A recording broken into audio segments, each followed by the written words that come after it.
Good morning everyone. Magandang umaga. Punta tayo ng NCR LTO kung saan nakaregister yung ating motor. Muulan ngayon kaya tayo naka-jacket ngayon. Malaki rin pala ang compartment itong Vespa. Kasya yung aking bag. Belt bag ko kasi malaki eh. Gamit natin yung ating sapatos na waterproof.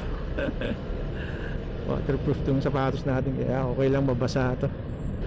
Ang ano natin dito sa LTO mga parts, di ba sabi ko ipalakad natin dun sa mga kilala natin. Hindi ko siya pinalakad ngayon kasi medyo nalalabuan ako eh. Iniisip ko kasi na parang kaya ko naman asikasuhin.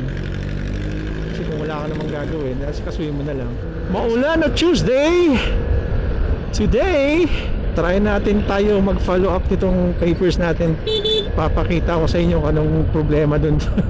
Kasi kung hindi pa rin ngayon, I don't know. Dapat talaga meron silang option B. Dapat sana naisip na nila option B today. Kasi kung hindi, ewan ko na lang talaga. Shout out sa LTO. Kasi dapat kung wala silang option B, problema nga yan. Time pa rin natin yung ano.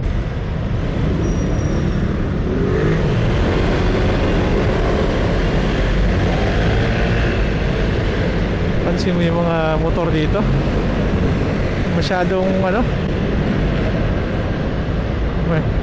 ma-prediction.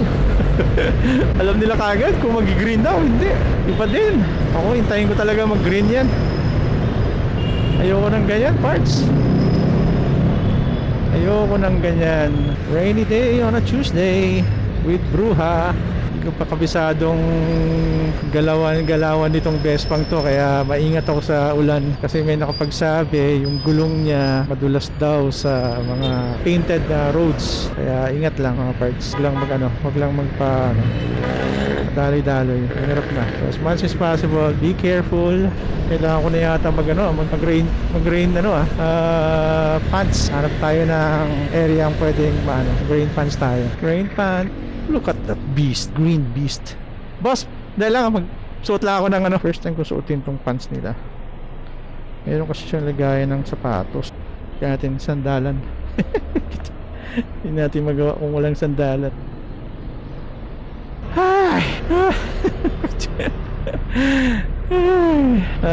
Dapat kasi pag nagsuot ka nito, nakaupo ka, hindi yung nakatayo. Pwede na akong mabasa sa ulan. Wala namang problema yung sapatos ko kasi waterproof naman yan. First time kong suotin tong rain pants na to. Maganda siya, fits all, kahit anong size mo. NCR LTO kung saan pag binaha doon, lagpas tao, 3 tao, mga ganun. No, apat na tao lagpas, baha doon. Tinanong ko kung bakit nagbabaha doon. Pinilit daw kasi nilang tabunan yung ilog daw kasi yun. So ayun na nangyayari doon. Every time na umuulan, binabaha talaga. Para neta na tayo mga parts.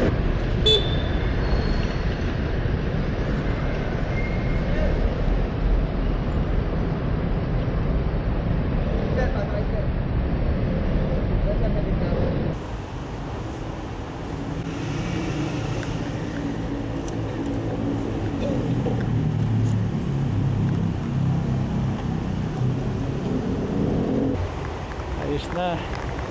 Tapos din ng ating certified true copy. Excuse me. Punta na tayo LTO. Sa Cubao na. Para ni hassle. Doon natin pa-register dun sa mga makukulit na taga Cubao na LTO. Natapos din. Buti na si kaso ng ng lalaki. Natapos din. Thank you Lord. Kaya buti kasi inasikaso nila kaagad ngayong araw. Kasi yung isa Tuesday pa eh. Tuesday niya inasikaso. Hindi niya hindi, sabi niya pinapabalik sa Friday. Siguro nakita niya yung buhok ko. Ay, matanda na to, puti yung buhok. Kawawa naman, pabalikin natin. So rekta na tayo sa Cubao mga parts. A few moments later. Ay, natapos din ang ating kalbaryo. So ang total ng ating binayad is total kasama yung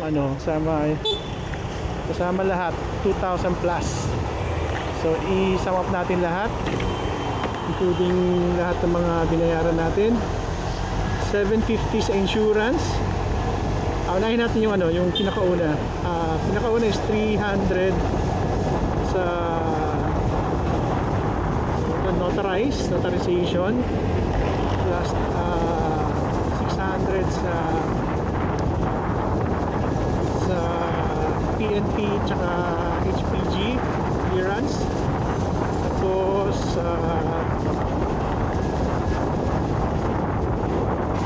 yung sa smoke emission 500 pesos. Dito sa insurance ng ating sasakyan is 750.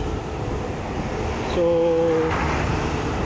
meron pang tapos yung sa LTO 430 lang binayad ko. Sobrang mura. So kung ipalakad ko yan, more or less mga 6,000 sisingilin sa akin. O diba nakatipid ako. Sobrang tipid ko, parts. Laki ng tinipid ko. Okay lang naman eh, basta kaya mong tawag ito. Okay lang naman na ikaw yung mag-process kung kaya mo. Basta hindi masyadong komplikado. Muntik nang maging komplikado tong lugar na to sa Cubao. Kasi tama nga yung sinabi ko nung una, di ba, na magiging komplikado siya. Ganun nga nangyari. Actually, umiit ulo ko. Naging masungit ako kay Hepe. Sorry na po. Pero laking tulong niya kasi siya yung nag-asikaso sa sa papeles ko.